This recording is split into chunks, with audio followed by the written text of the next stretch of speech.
This episode of Escaping Rock Bottom is sponsored by Sabino Recovery. As an ambassador of Sabino Recovery, I have seen firsthand how they transform lives in a compassionate and loving environment. Sabino Recovery is a residential treatment program that addresses trauma, substance use, mental health, and maladaptive coping mechanisms. They offer one-on-one counseling, EMDR therapy, equine therapy, yoga, and so much more. If you would like to learn more about Sabino Recovery, please visit sabinorecovery.com or contact the number provided in the description of this podcast. Hey everyone, it's Brandon Lee, host of the podcast Escaping Rock Bottom. I'm back down here on the campus of Sabino Recovery talking about experience, strength, and hope. And today I'm really excited to introduce you to a guy by the name of Ryan Young. He is the admissions director at Sabino Recovery. He has an incredible story. He's going to talk about how dark life got for him and how he was able to repair his life and what his life looks like now. So without further ado, we're going to bring Ryan into the podcast. Man, it's always good to see you. Yeah, good to see you too. Thanks for having me. So take me back to your childhood. I always ask people that. Take me back to the beginning of your life, childhood. Where did you grow up? What did that look like? So I grew up in Orange County, California. Actually, I think it's important to talk about this because I came from I had a great childhood. Great upbringing, which is actually one of the reasons that kind of kept me out of the rooms for a while because I was like, I don't have a traumatic childhood. But now, two parents, brother, had everything I ever needed in life. My parents were great role models. Pretty typical. Grew up surfing, playing sports, all the things that most kids do from that part of the country. And by the way, Ryan and I both born and raised in Orange County, California. It's kind of like brothers from another mother. That's right. Growing up on the beaches of SoCal. Yep. So you know what it's like. Could not ask for a better place to grow up. A lot of friends. Nothing really traumatic whatsoever. At least what most people would think as traditionally kind of like traumatic. Like no abuse, none of that stuff. No addiction in the home.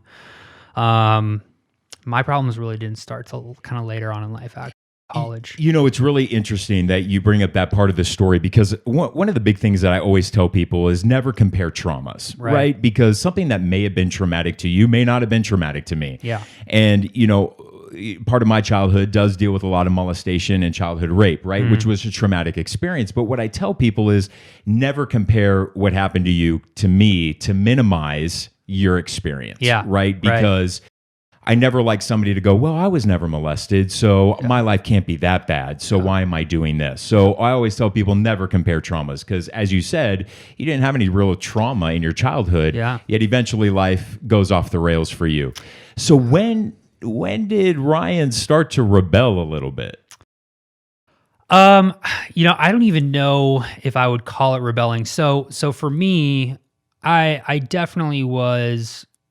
We'll kind of circle back to like what I identified later on, way into recovery, kind of where my trauma was.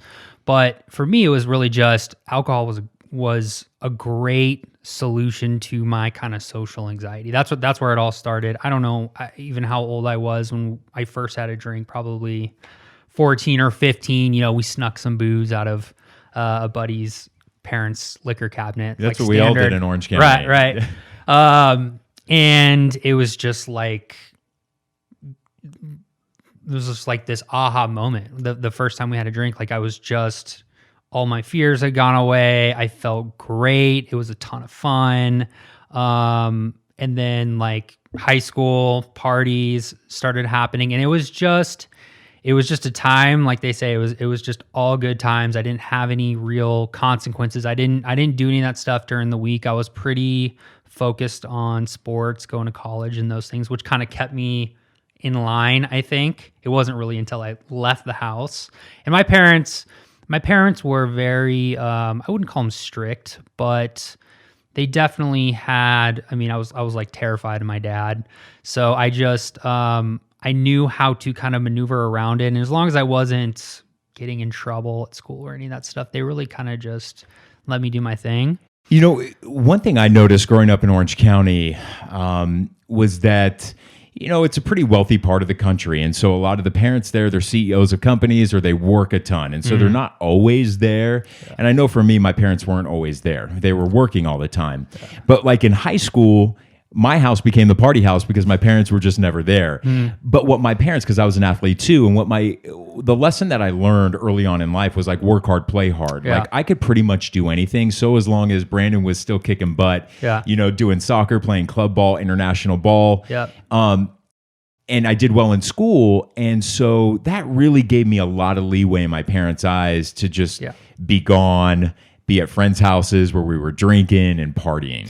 Yeah. I mean, it was definitely around. I mean, I kind of that work hard, play hard mentality. I mean, most of the parents, there was a very big social, just, I don't know, it was a very social place to live. Like there was a lot of parties, a lot of things going on the weekends, lots of booze, but there wasn't a lot of chaos. At least I didn't notice at the time. Like it wasn't negative. It was all really positive, just a lot of fun happening. And I mean, my vision, growing up, I mean, I really wanted to be a firefighter. And part of that was just because you can go to work.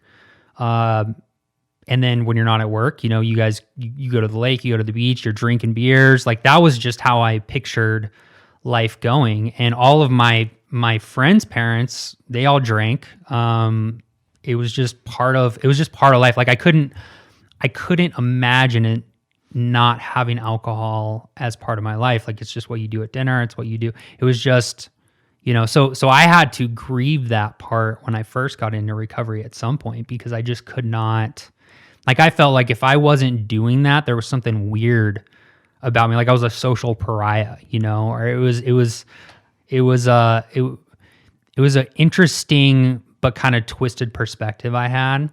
The other thing was, Orange County, there was a huge drug problem in Orange County. I mean, they had like, I think it was the Orange Curtain or Behind the Orange Curtain. Several documentaries came out and there were a lot of kids dying from overdose in Orange County. When I grew up there, I was completely oblivious to that stuff. Either it wasn't going on as much in my high school or I just didn't notice it. I don't think I had any friends that were into that kind of stuff either. So I had a lot of reasons why I wasn't an addict, which kind of prolonged my admitting that maybe there's a problem later on, I think. And one thing that I really like to tell parents too, because in Orange County, my parents sent me to private school. So first I went to this place called Servite High School. It was an all boys Catholic private prep school. And then from there transferred down to a school called Santa Margarita Catholic High School, which is in Mission Viejo, co-ed. And there's a movie, Cruel Intentions, with Ryan Phillippe. And I tell parents, I'm like, yo, Cruel Intentions was Santa Margarita Catholic High School. Like, parents think that if they just send their kids, they grow up in a wealthy area and they send their kids to, private school, like their kid's going to be totally fine. What I tell parents, I'm like, no, those kids actually have more access to drugs because mom and dad are just handing them $100 bills on a weekly basis. Yeah. And a lot of times they're absent parents that I noticed in my experience going to those places. So you can send your kids to the best schools, but you can't be absent parents. Oh, 100%. Yeah. I mean, no matter what. It's everywhere. It's everywhere. I mean, kids are going to get a hold of whatever they want to get a hold of. And even my parents were not absent parents. I mean, my dad worked a lot, but my mom was home. But we figured out who the absent parents were. That's where the parties were at. You go. Yeah, that's usually where Brandon's house. Brandon's parents are gone again. Let's go raid Brandon's house. Exactly. So it's there. It's everywhere. So tell me, when did you start to experience and kind of experiment with more hardcore drugs? Like, where did that come into play? So that was more college. I mean, I probably smoked weed once or twice in high school. I didn't like it. I think it just made me really paranoid and afraid I was going to get caught by my dad. But in college, that was the first time where I saw like cocaine, weed. It was very normal almost. It was way less stigmatized. It was, these weren't the bad kids in the corner of the party doing the weird stuff. It was just everyone was doing it. So I, probably halfway through my freshman year, sophomore year of college, somewhere in there, started kind of, experimenting with some cocaine, ecstasy. What was it like? Where'd you go to college? You were in San Diego? San Diego State. Yeah, San Diego State. I did a lot of times there at Beta Theta Pi. Yeah. That's where all my friends were, your frat brothers down there at San Diego State. You want to talk about some hardcore partying. Yeah. But it's like very, you mix that in with social. And what I noticed myself was I'm like, yeah, but everybody's doing cocaine around me, or everybody's doing everybody. And so when everyone around you in your circle of friends is doing something, you don't feel like what you're doing is wrong. You just feel part of, and it normalizes that behavior.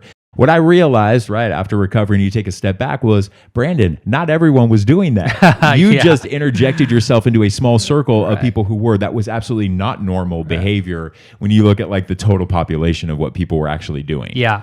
Oh my God. Looking back, that is absolutely what I thought. Everyone was doing it. Definitely. It was prevalent. Don't get me wrong, but it was not everyone was doing it. I mean, I was in a fraternity too. Which is it's even more like in your face there. It's insane, those fraternity houses in San Diego. It was a great time. I mean, don't get me wrong, like I wouldn't take that time back. Right. Luckily it was kind of like that phase of my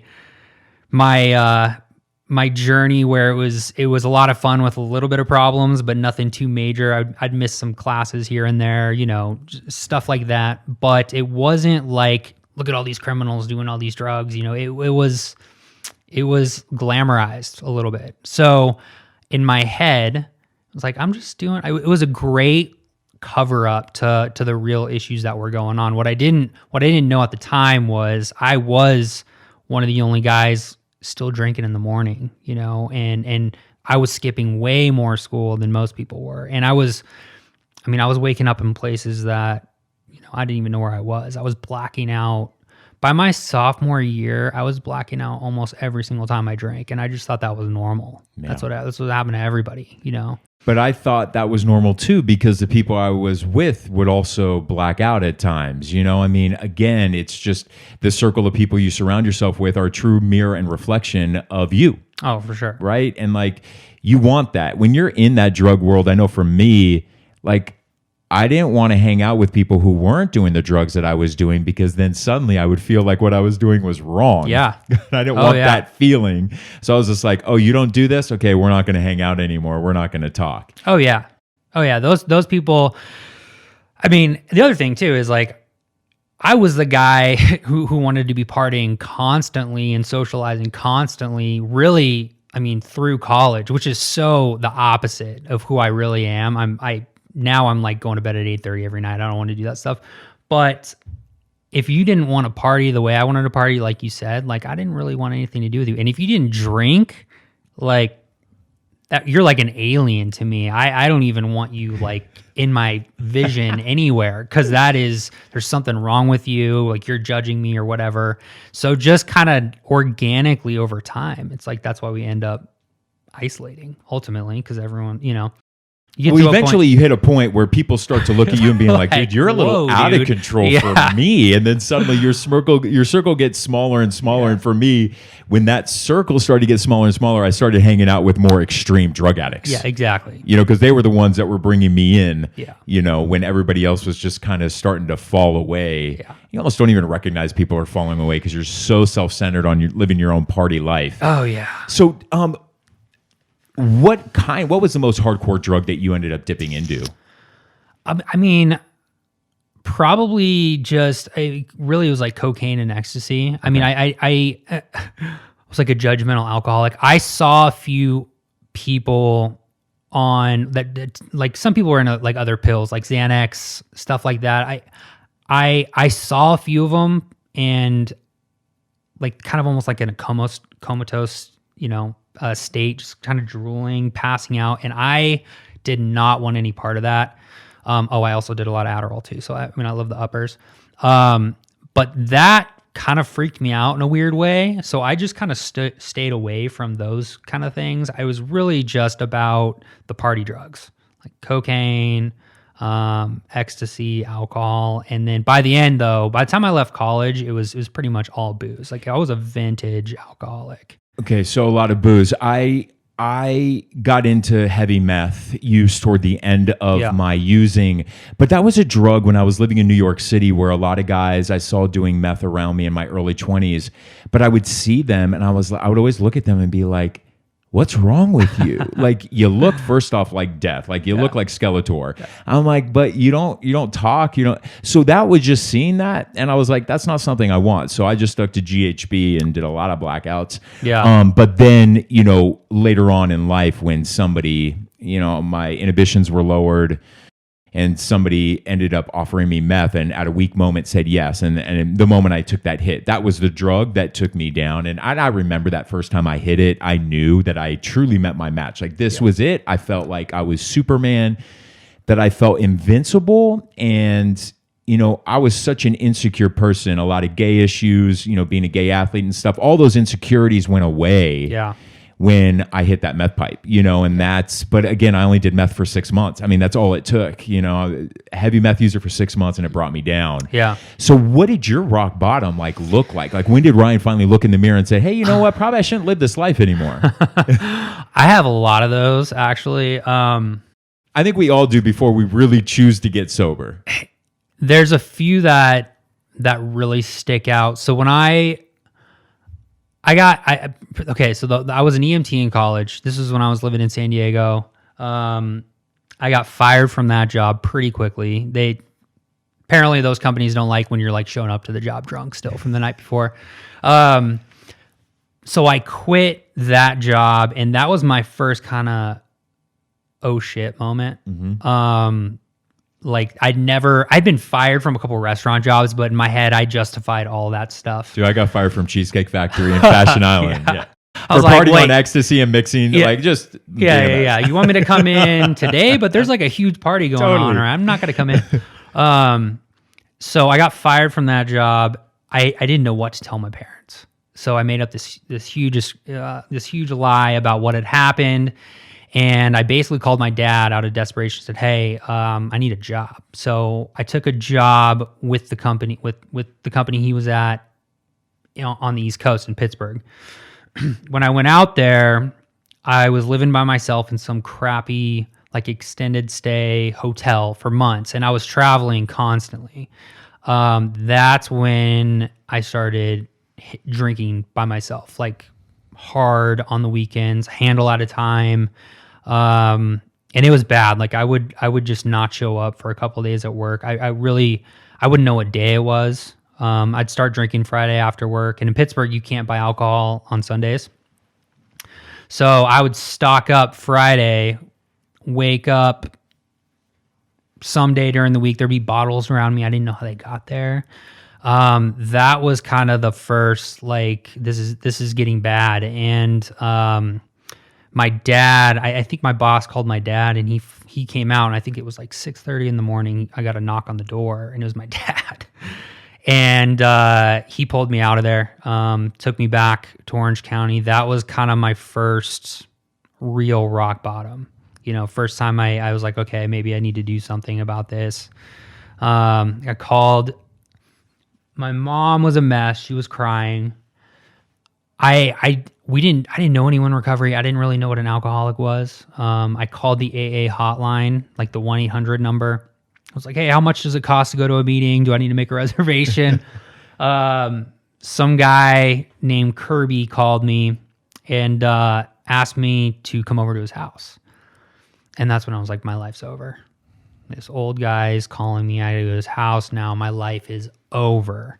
So I did that, went over to his house. He had invited this other guy that was younger, who will come back into the story later on. But that guy ended up being my first sponsor. But that was my first introduction to kind of recovery. And that was the start. That was really just when the problems began.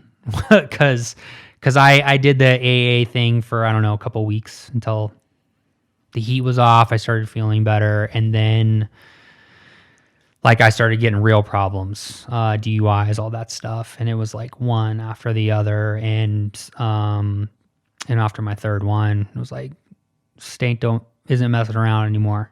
After that, I always managed to land back on my feet somehow. My parents would bail me out every now and then, but things got a whole lot worse before they got better. So did you go to treatment? Yes. I went to, I've been to treatment 3 times. The first place I went to was a place called Able to Change. So I went there. So I got back to Orange County. Let me back up here. Back to Orange County, sober for about a month or 2. Drank, went on a work trip to Houston. That's a whole nother story by itself. It was bad. Lost the company truck. Missed my flight. It was this whole thing. Got fired by my dad. That was the first time I went to treatment. So I went to treatment in a place called Able to Change in Orange County. That was good for me just from a standpoint of like learning about what addiction really is for the first time from a clinical perspective. Had no idea. Going to meetings all the time with the guys that were in the facility, and kind of this was my pattern. I'd get out, things would get good, get another job. I'm good. I'm curious. Like I'm good. So I'm gonna go try this drinking. My MO was go down to San Diego, be uncontrollable for the weekend. Whatever happens, and then try to make it back, relatively unscathed by Monday, which never worked out. So a couple of months later, I got my first DUI. Went back to, no, actually I didn't go to treatment then. Got fired, another job, another DUI. Got fired, another DUI, went back to treatment again. By that time, I had what they called the county bullet, which was a year in county, no halftime. Luckily, I got into it's like a diversion program, DUI court. I'm sure you're familiar with that. It's like drug court in Orange County. That's what really saved my life. I mean, I was in treatment because I didn't know what else to do, and I was just trying to make myself look better in front of the judge. But I went into DUI court, which basically forced me to be sober for 13 months, and my life was waking up at 5 a.m, hopping on the bus or my bike or the train, going to meet with my probation officer, from one job to the next. I was constantly taking drug tests. I had a curfew. I mean, I was told what to do for that long, and my life started getting a lot better. Like that was the first time I started to get a little bit of a glimpse of what recovery, some of the benefits of recovery. I mean, I had a mountain of shit that I had to work out like internally. I mean, at that point I was so clueless as to how I had gotten to where I gotten, or why I was drinking, or anything, any sort of like introspective work I really hadn't done yet. It was really just, I have all these problems now I got to deal with, got to take care of those and then just move on, and that was when I really started to kind of like, okay, like let's do some real work. And that's what recovery is all about. Started to kind of learn about who I am, how I got here, why I drink, why I really drink. And then kind of like, I mean, this, it kind of reminds me of the whole thing that I hear it all the time. Like, Brandon, my son is a drunk or an addict. Like, why won't he recognize that? And what I tell people all the time is like, from an outsider's perspective, and we look at somebody's life start to crumble apart and we're like, yo, you're at your rock bottom. But like, what we think is somebody's rock bottom is likely not their rock bottom. And people have, like, when you don't think anybody can go any lower, trust me, a lot of times they can. And a good addict, we will always try to quit. Yeah. Without having to go to treatment. We're always going to try to stop on our own. A lot of addicts can't do it on our own, right? We need that support. We need to go to treatment. We need that support system around us to really get through it, because there would be times where I'm like, okay, I'm not going to use for 2 weeks. I'm not going to use for 2 weeks. And then the third week, I would be like back to square one. Yeah. Just as messy as I was 3 weeks ago. I want to start to turn into, how you ended up at Sabino Recovery with the experience that you have, with your own addiction past. You've been to 3 different treatment centers, and now you work at a treatment center. Yeah. Talk to me a little bit about Sabino Recovery and how this place is different than the other places you've experienced as a resident, as an addict, and now as part of a leadership team. of a recovery center that really does focus not just on a 12-step model, but in science? Yeah. So I got into this through my first job in this industry was at one of the facilities that I went through, working in the admissions department. That was back in Orange County as well. And that was like a lot of us in this industry. It was really kind of like my only option. At that point, I kind of had like a record legally, and my job record was like fired. It wasn't good. So after getting some time sober, I was offered a job and I took it. That was kind of a more traditional kind of 12-step model, like the kind of the typical rehab you would think of like in the movies. And that was great. So long story short, I ended up a few years later taking a job with Acadia, which is a much larger company. That definitely kind of changed my perspective on treatment. I mean, I had no idea what was out there. The first place I worked at, I thought that's all there was. Like that's how treatment was. When I went and worked for Acadia, I was exposed to hundreds of different treatment centers doing business development. I mean, I got to see a lot of different approaches to this. I think what ultimately led me here was kind of a combination of what I saw from a professional standpoint, and then also some of the work that I was doing myself. Because eventually, I started going to therapy one-on-one and doing some like actual trauma work, EMDR, kind of like what you've experienced. And when I came to Sabino, I wasn't looking for a job, first of all. I kind of came down here because our friend Adam got me to come down here, and their approach to being trauma focused towards really everything, not labeling somebody as an addict or an alcoholic or, gambling addiction is your problems. It's all like, no, those are symptoms to whatever the issues are. That's a great medicine for you. Alcohol was a great medicine for me. It worked amazingly until it didn't anymore. What they focus on here, I believe, is really the thing that keeps people going in and out of treatment. So it's like the whole goal is to identify like why do you keep coming back to treatment? Why do you keep taking that medicine? Like, let's identify that first and then start to treat it so this doesn't keep happening. And if for long-term recovery, at least from what I've experienced so far, like you have to understand why it is you operate this way. Like you have to understand why you needed those drugs in the first place. And it's not easy, especially like I shouldn't say I wish. There was a point in my life where I was like, man, I wish I had an abusive childhood. That would make so much sense how I ended up here. I had so much guilt and shame because I had no reason why I ended up an alcoholic, and it was like, I could not figure it out. And had I not done these modalities, I think I would still be stuck in that cycle because there would still be kind of a void there. 12 steps are a great way. I'm a 12-step guy. They're a great way to do that. But for me, I should say, like I needed some supplemental therapy as well. And that really addressed the trauma. And that's just me personally. I'm of the belief, and I always tell people, I'm of the AA plus model. Yeah. AA plus what? 12 steps plus what? And what brought me to that conclusion was a lot of guys with 30 plus years, I was a circuit speaker in AA and 12 steps. I was flying all around the country, speaking to large groups of people at these huge conventions. And after I would speak, guys with 30 plus years would come up to me and say, hey man, would you be my sponsor? And I'm like, at that time I had like 8 years. I'm like, man, I got 8 years sobriety. You got 30. Why are you coming to me asking me to be your sponsor? Shouldn't it be the other way around? Yeah. And so the lessons that I learned being part of a 12-step group was, it's why I stopped telling people the amount of time that I have. Yeah. I just don't care. Yeah. Like people ask me when I lead a meeting, somebody always says, how much time do you have? And I was like, I'm not going to tell you.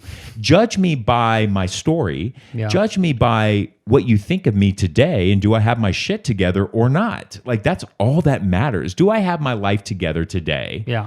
And judge me by that. So I no longer tell people how much total time I have in sobriety. I'm done. I just don't believe in that, because if I have guys who are 30 plus years in recovery, asking a guy with 8 years to sponsor them, length of time in recovery means absolutely nothing to me. Yeah. You know? Yeah. Yeah, I can show you that somebody can string together a long term. I get that. You know, it can kind of string, hey, he's got so much time in recovery. It's possible. It is possible, you know, but I always say AA plus what? And I think that's what's so special about, you know, Sabino Recovery, and what I would love a lot of other 12-step programs to adopt and rewrite some of their book is the advancements of science.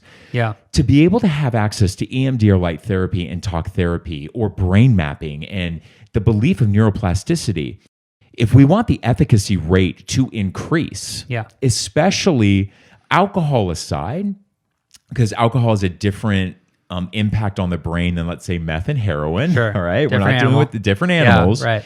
If we want the efficacy rate to be higher with opiate addicts, we really have to learn in the advancements of science. Oh, for sure. Because if I sit there in a CMA, Crystal Meth Anonymous is what I was a part of for years.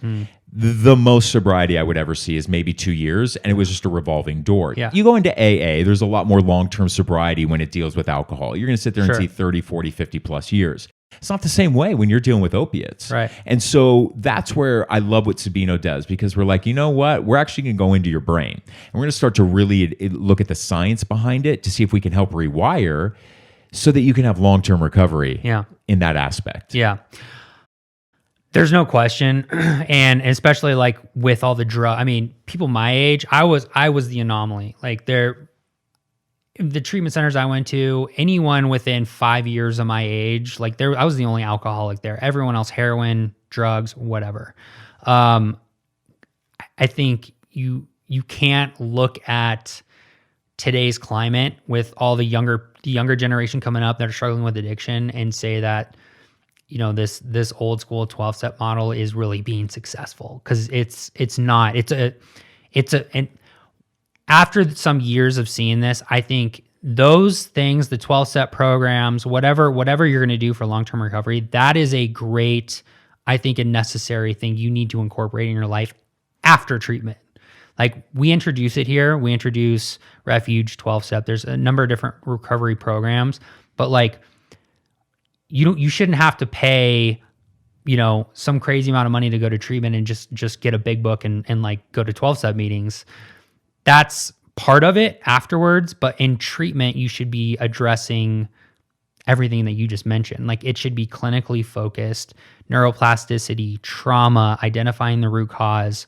Like, that is what treatment is designed for. There are great programs out there that are extended care, more focused on the life skills, getting integrated with like AA programs and different recovery programs, but that's not what primary treatment, what we do here is. And I just think, from what I've seen here over the last year, like, this is how treatment should be, you know. And if I were to go start another treatment center tomorrow, it would be trauma focused.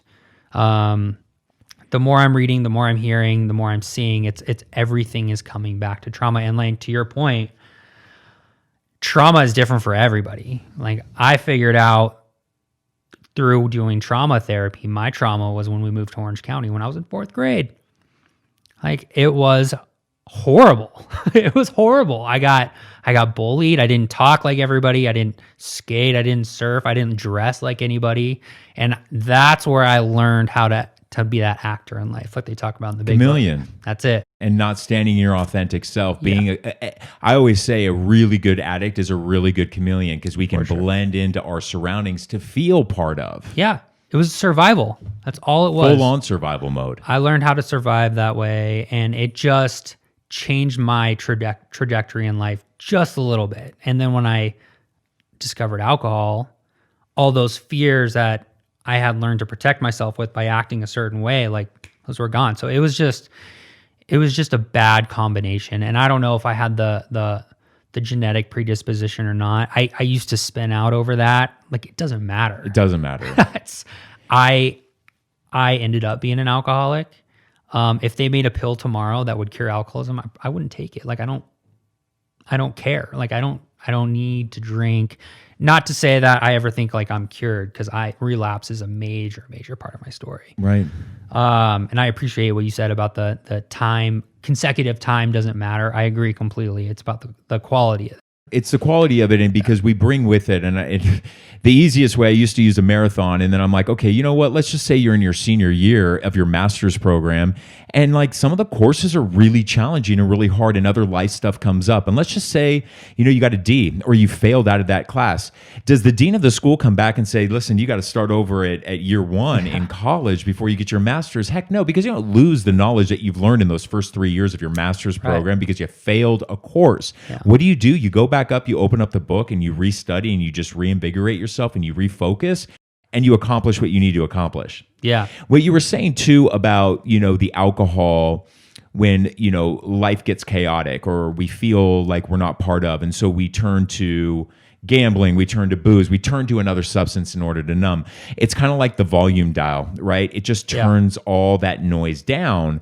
But do you notice when you get in the car the next morning after you've been driving at night, and you get into your car and you realize how loud that volume was? You're like, my God, was I really listening to the volume that loud? Listen, what I'm telling you is that those troubles never go away. That audio is still blaring on the other side. It's just waiting for you to snap out of that, that drunk you were just in, and it's going to be blaring. So the problems actually get worse the next day. So where you think you're quieting everything, the next day when you get out of that drunk slumber and you wake up to reality, you're like, it's like even more chaos. Oh my God. I've never thought about that, but that is so true with the car stereo thing. It was constant. I was used to damage control, and my nervous system was so out of whack because I was constantly waking up going, what did I do last night? Who did I piss off? Who do I go to apology? I just want them to like me. So I'm going to do whatever I got to do to like make this okay. And then once it's okay, like I'm going to go back and do my thing again. But it was just a horrible existence, man. And you don't realize it until you're plucked out. Yep. But see, relapse in a way can be so beneficial, because once you've been plucked out of that and you've had a little bit of recovery and you know what that's like, and then you go back to those old ways, it's like pouring gasoline onto a fire. And I just think it's important to say too, I've relapsed while working in this industry, and that's a unique position to be in too. And I've never really announced that publicly, but talk about like the guilt and shame. I'm supposed to be working in this industry. I'm supposed to be kind of be like a role model.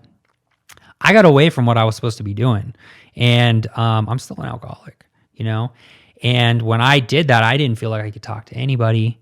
I didn't know what to do. I ended up reaching out to some people back home to come help me out. But like, this is all something that's like, you've heard the analogy, like your addiction is just doing push-ups outside. Dude, we're all in this together, man. And I could say confidently and honestly, and I'm proud to say this, like every time I've relapsed, it's actually taken my recovery just to the next level. And it's also, I used to be probably one of the most, the irony, right? I was probably one of the most judgmental people on this planet. As I'm like blacking out every night, right? Just unbelievably judgmental. And it is, not to sound cheesy, but it's kind of like softened my heart a lot. Like you. Totally. Like I had the relapsers out there, like those are my favorite people in the world. Like I love you if you've been through that struggle, because I get it. And I don't think anything less of somebody that's gone back out of anything.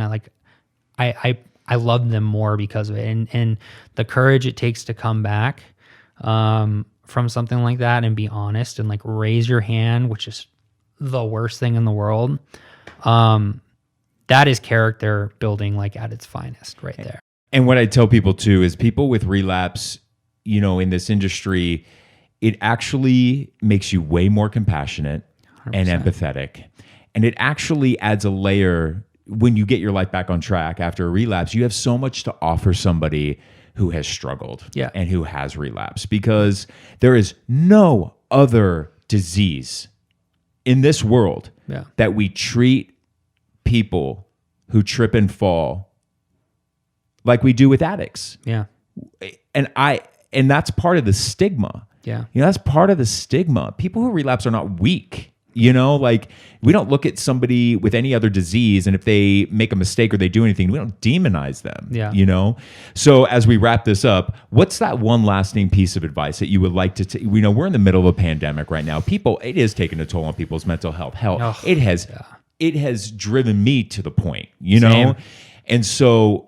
And I've got experience. So what do you say to the people out there during the pandemic, after the nuttiest election we have ever just witnessed in our lifetime?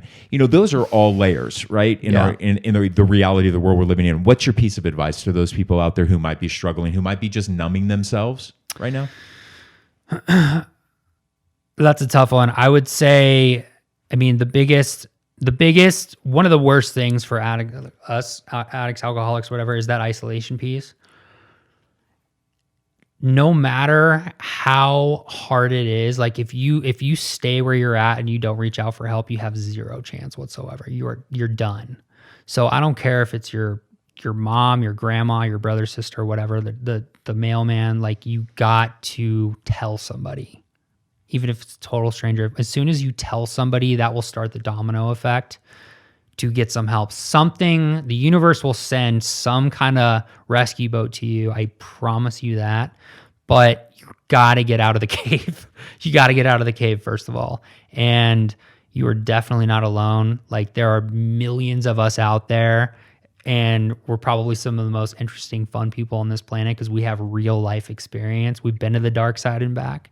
So I just, reach out, man. Yeah. There's a lot of help out there. Go to a virtual meeting. You can go to a virtual meeting in China right now if you want. For sure. I'm actually leading a virtual meeting on Sunday for folks in LA, right? Yeah. So, there's no excuse. You can always just hop on a meeting. I do it all the time. Ryan, appreciate you, man. Hey, thanks for having me. First of many conversations I'm sure we're going to have on a podcast. Yeah. And thank you at home for listening or watching this episode of Escaping Rock Bottom. If you want to learn more about Sabino Recovery, we're going to tell you how you can do that right now. This episode of Escaping Rock Bottom is sponsored by Sabino Recovery. As an ambassador of Sabino Recovery, I have seen firsthand how they transform lives in a compassionate and loving environment. Sabino Recovery is a residential treatment program that addresses trauma, substance use, mental health, and maladaptive coping mechanisms. They offer one-on-one counseling, EMDR therapy, equine therapy, yoga, and so much more. If you would like to learn more about Sabino Recovery, please visit sabinorecovery.com or contact the number provided in the description of this podcast.